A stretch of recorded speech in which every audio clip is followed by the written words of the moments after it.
Long ago, longer than I would have liked, almost 2 years ago, I beat Ghost of Tsushima with only my bow. But that was not the end of our tale, as the Eagle tribe commits great evil on the sister island of Iki. The same rules apply there as they did in the mainland. Bows only, no other weapons, including no shooting enemies from stealth. They must notice me before they're shot, so it's not a stealth playthrough. Duels don't allow bows because it seems a spree of arrows to the face at point blank range is wrong and lacks honor when my enemy has a name instead of being one of the hundreds shot without ever knowing their names. That means in duels, to maintain the archer's spirit, I won't block or parry, sticking to nimble dodge work with my level 1 blade. Plus no concentration to slow time in combat, as it makes things much too easy. All of this on lethal difficulty. Now let's see how sharp-eyed I can be in Archer Island Paradise. How I've missed the bow and its lethality. The Eagle tribe approaches arrogant and sure of their victory, with the aid of their shaman. Except what shaman? Those dead guys back there pierced with arrows before they get a chance to strengthen the soldiers? Not so helpful. Too bad no one told these soldiers as they approach slowly, making for no more of a challenge than a still target would. When a storm shipwrecks me on Iki and separates me from my beloved horse, reuniting becomes priority 1. It doesn't take long with the track so fresh, but the Eagle tribe found him first. Oh, that was a great duck. That guy's timed it so perfectly.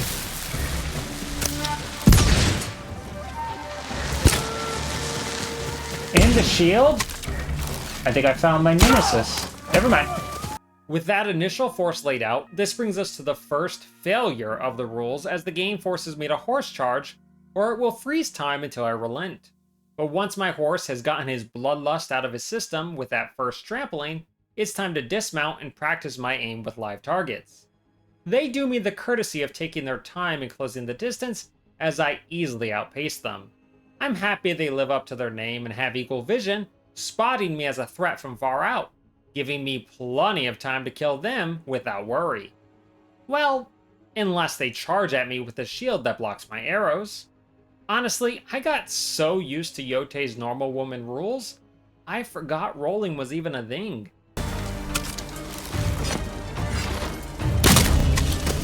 I don't think he thought that through. I bet these guys hate it when I run out of regular arrows, especially if they survive the initial third-degree burns and need help being put out of their misery. Ouch.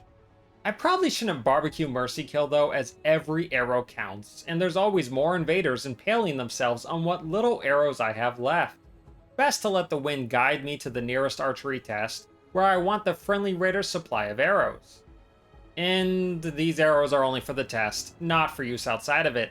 Glad to see we're hoarding our limited resources on practice lanterns and not the actual bloodthirsty enemy ransacking your home. Great idea, guys. New plan. Track down a Mongol encampment and gather the arrows from the supply points there. I may not be able to sneak kill, but I can still sneak past the lookouts and grab the ammo without anyone being the wiser.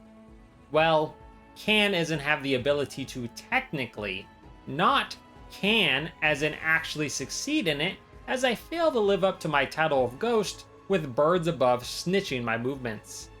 That discovery could damage my reputation a little, but nothing massacring the entire camp won't easily remedy.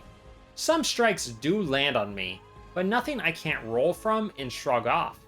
It's true therapy when I'm attacked by the brute double-sided blade wielder and put him down with 3 easy shots.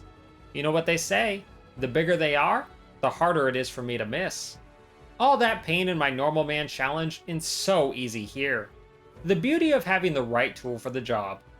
Alas, my joy is tinged with disappointment as the Mongols' camp is burned down when the friendly raiders take over.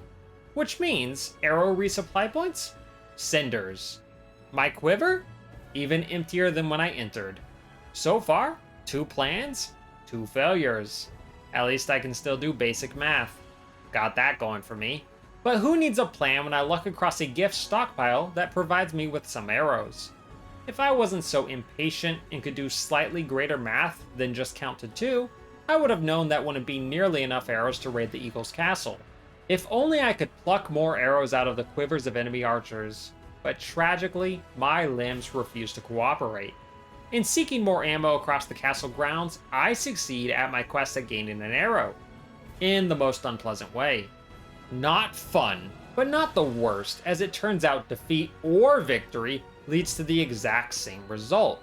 Captured by the Eagle and force-fed a poison that will reportedly lead to madness and death. Wait a moment. I know this delicious but deadly taste. Doritos! No! She did her research! I gotta get away from here! In good news, I have 6 more arrows once the Dorito-induced hallucinations end. No clue how I acquired them, but better not to question the positives that come out of poison nightmare sequences. That's what Grandma always used to say. That still leaves me dangerously close to a quiver, full only of dust. So I need to think of ways to get more. 2 possibilities come to mind. Join Tenzo the Raider and free the way back to the mainland so I can teleport there for more arrows. Or wipe out Sentinel's Peak, a Mongol camp I stumble across while looking for Tenzo. That works. Why do they always think that's a good idea? Let me crouch down in plain sight right in front of the skilled archer. That can't possibly go wrong. You know what? Honestly, with my sharpshooting skills, they might be right. Whew, there we go. Please do not burn down the camp. They burned it down. Never mind then. Turns out every camp on Iki resolves in burning the camp down, along with my potential arrow resupply. Haven't they heard that possessing your opponent's goods is a much better victory than destroying them completely? I suppose who needs tactics when you have a legendary samurai roaming the island and wiping out your enemy for you? Let's go see if I can aid Tenzo then. Let's see how good you are with that blade, samurai. How about with this bow and my 2 arrows? Let me show you just how good I am.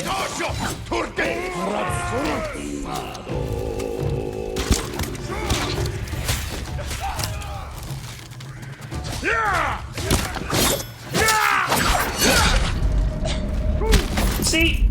Don't you see how good I am? Oh, thanks for waiting. I'm so good, I can't even do the controls right. This would be a great shot, though. I'll give it that, if this was a different challenge. With the luck of arrow resupplies pulling my butt out of the fire, I refuse to fall in combat here. But a minute later, when the rock I'm scaling breaks as it's scripted to, I plunge to my death. That part is not so scripted. You alright? I'm fine. You're doing great. Don't die. Now you tell me. Making friends with the raiders still means no arrow resupply, but at least I get the charm of abundant reserves for double ammo pickup. Now, if only I could find some ammo pickups.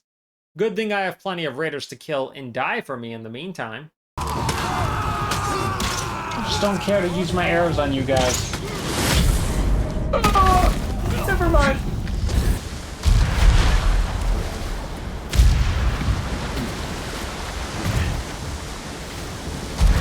Alright, this is just embarrassing. There we go. Got it in 1.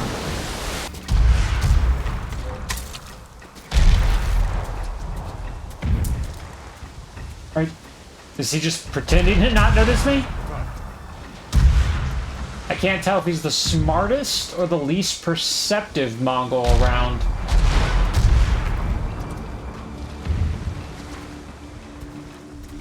I'm starting to think he's the smartest. When you're not the world's greatest archer, it's important that you're sufficiently familiar with all the moves the Mongols can pull off so you can stay out of harm's way until you can line up that key lethal shot. The Mongols guarding this supply ship I'm here to capture do me a favor and keep arrow supply points all around, making it quite simple for once to eliminate all the Mongols here and win the day without going broke in the quiver. The only negative memory of our trip at sea is when I was hit from my blind spot in these cramped quarters. A small price to pay for finally opening the way back up to the mainland, freeing me to come and go as I please from my endless supply of arrows at long last. Well, endless in the sense of in between tails I can resupply, but during them I should still be careful not to bury too many arrows wastefully in the dirt. While it's best to take the fight directly to the Eagle tribe, I can always spare time in hindering them in other ways, like helping a woman named Sugi fight off the raiders that have joined forces with the Eagle. Just gotta make sure I remember shield, plus my face, don't mix well. Quite helpful that none of the raiders wear armor. Makes these kills a breeze. It is easy to kill the raiders, true, but that also means the Mongols have little trouble dealing with them when we turn the two factions against each other, which means lots of veteran killers, freshly stained with blood and hungry for more, with me standing right next to them, all innocent and cute. I could have picked them off from the high ground, but I wanted to give them a sporting chance. They took that chance and ran with it, running me through 4 times as I failed to dodge out of the way. But if I keep an eye out so I don't get scared from my blind spots, and I roll away plenty so they can never catch me, the only irritant I'll have left is the sand down my shirt from all that rolling. I'll be honest, I did all that fracturing of the factions in pursuit of earning the bow upgrade that gives auto-target on multiple enemies. I remembered it in use on the beach here, but I had forgotten where I got it from until I was mid-fight. I just feel I should have it for a bow run on Iki. Playing some tunes for a friendly music-inclined deer nets me the lock-on for the triple headshot charm, but after a few uses, I realize how costly it is to my quiver to fire off 3 arrows at a time. Maybe I'll stick to my own skill instead.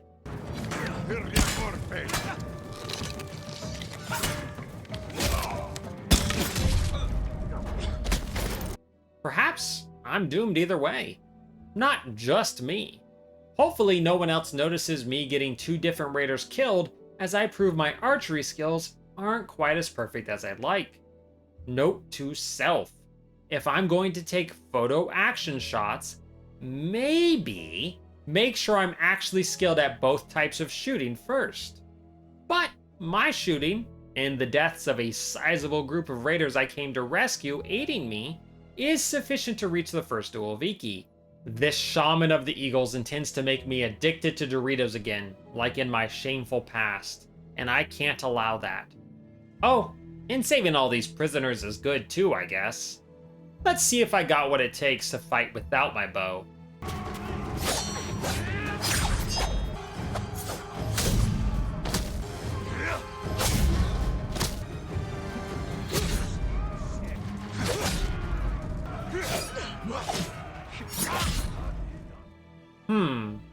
It's hard to tell. So it turns out without my bow, and with no ability to block or parry, my blood will be staining the ground in a painful loop. I've leapt from 8 losses total at the start of the fight to 38 losses. The culprit for why? Dual wielding blades.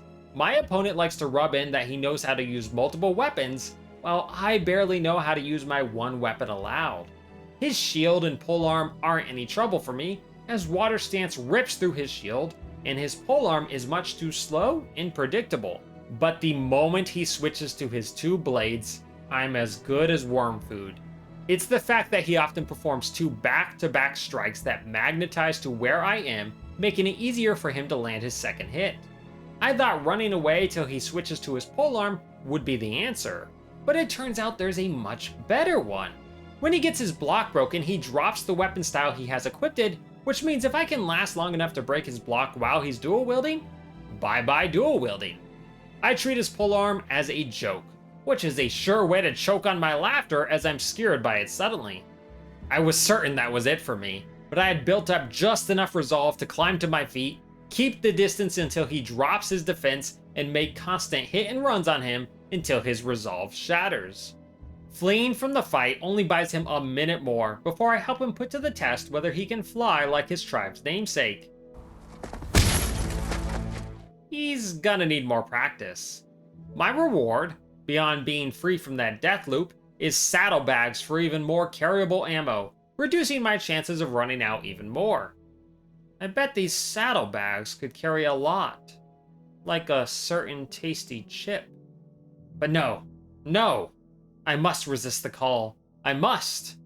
Taking a small detour to clear my mind, I both clear out the final Mongol camp and free Iki's temple from the Eagle tribe's influence. Neither caused me much trouble, nor does the massive battle against the Eagle tribe, as there's always more ammo drops at the ready, especially with my newly acquired saddlebags.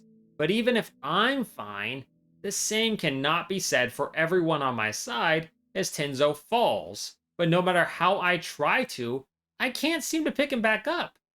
But you know, maybe it's just his time, so we have to accept these things, right? No? Mission failed anyway? Fine, fine. This game hates me. It nearly does become Tenzo's time when I find a single Dorito chip on the battlefield, and I'm tempted to slay my new friend in case he wants me to share it. He hasn't asked yet, but it's possible. It must be mine, and mine alone. But I know this isn't right, and that I'm losing myself to the madness. The delicious madness. So with a surge of willpower, I let Tenzo have the chip, and I take the fight to the Eagle, the villain responsible for my current struggles. Good thing I have my horse to comfort me through these painful times. I best ensure I can come back to him in one piece by improving my armor made for duels. Are you still seeing visions? Funny you should ask. Yes, and they're getting worse. The Eagle's hallucinations in the Battle of the Gorge worry me as I discover my arrows are worthless against a figment of my imagination. However tempting that figment is. But not to worry, rolling does me a world of good until my mind clears. That buys me the time I need to pelt my enemies with arrows until I can set my bow aside for good. All that's left to stand against me is the Eagle. The only problem is, all that's left to stand against me is the Eagle. She is not known for being a pushover, and after 25 losses without even a little progress in her fight, it became clear that remains true. Her moves are fast, but more importantly, they magnetize her to me with follow-up strikes that I can't roll from or dodge back to back. Unlike her shaman, there's no getting rid of her weapon, and either one of them is a huge threat. Perfect dodge makes a neat difference, as does equipping proper armor and charms for the fight, but a neat difference is not nearly what it takes to win. So, it's time to make the hard call, unless I'd like to just stay here and die on repeat endlessly. I think I've done enough of that in enough challenges. I'm going to reverse time to before I began this tale, and seek out a build that will allow me the strength to best her. Gosaku's armor is my favorite dueling armor for the increased stagger damage it provides, so it's time to rescue a couple farms and collect that vital armor. Iki might have some real threats, but the mainland is a shooting gallery for me to flaunt the power of the bow. I'll help Masako kill an abusive family man, along with hunting down her earlier tales, so I can gain 2 ferocity charms that will increase my melee damage. I'll put to rest tales of mythical beasts by killing their bandit impersonators. Then I'll continue the bandit slaughter on ones known for their laughter. Those earn me the bludgeoning charms, which increase my stagger damage even more. Finally, I do one of the most important prep tactics you can ever do before a battle. I take a bath. Multiple baths. Being clean and refreshed means healthy living, and more health means I can tank a single blow from the Eagle. That can make all the difference. Returning to rewrite this tale in my favor, the Eagle tribe can't outsoar my arrows, and one by one, the soldiers fall to the earth, their dreams of flying no more. Now for their leader, as I fight not only for Iki, but for my own mind and soul. Death may claim me quickly, but nearly as quick, I see my upgrades make a big difference as I cleave through the Eagle's defenses. If she blocks me at all, I need to stop immediately and sprint away, or my second strike will find air, while her strikes are likely to find flesh. If she pulls out her staff, it's much too quick for me, so it's better to avoid her completely until she switches back to her blade. I need to take advantage of distance so I can break her block whenever she comes in close. It's easier said than done, as she can magnetize to me from quite the distance. Even if I get 2 chances to rise, she's plenty likely to strike me back down before I can get anywhere. But if I'm lucky, she will try to get in close before attacking, and she won't rush to restrike me when I'm rising. Luck, strategy, and willpower. It won't matter if I survive her if I lose myself to the madness. Mid-fight, the urge for the cursed chip overwhelms me, and I fall in my hunger. I'm not strong enough. But no, I didn't survive everything. The storm, the shipwreck, the hunt for more arrows, all those Mongol camps, the battle against the traitor raiders, and everything that came before Iki, just to throw away all my progress. If I was strong enough to overcome those challenges, I can overcome this. In my refusal to give in to the cravings of the chip, my mind frees itself at last. Focusing on keeping the distance from the eagle, Gosaku's armor and charms gives me the strength to batter her block away again and again. And with luck on my side, the eagle rarely gets a chance to fight back. That is key. Finally, her wings are clipped, her hope of destroying me in body and soul is ruined completely, and we can say, Huzzah! After 7 hours, 23 minutes, and 82 losses with 3 forced bowless moments of the horse charge and 2 duels, I beat Iki Island with only the bow. Long past due, but it's good to have returned to Iki for a triumph after the agony the normal man unleashed here. I'm glad to see this variation of our beloved samurai could overcome his insane desire for chips as well. The bow is as OP as ever, but I never tire of its use, especially when I'm forced to rely on only it. Still, those duels evened everything out, and I didn't get away unscathed. Thank ye all for watching, and I hope ye enjoyed. If you've stayed this long, let me know your personal favorite playstyle on Ghost. I'll see you later, friends.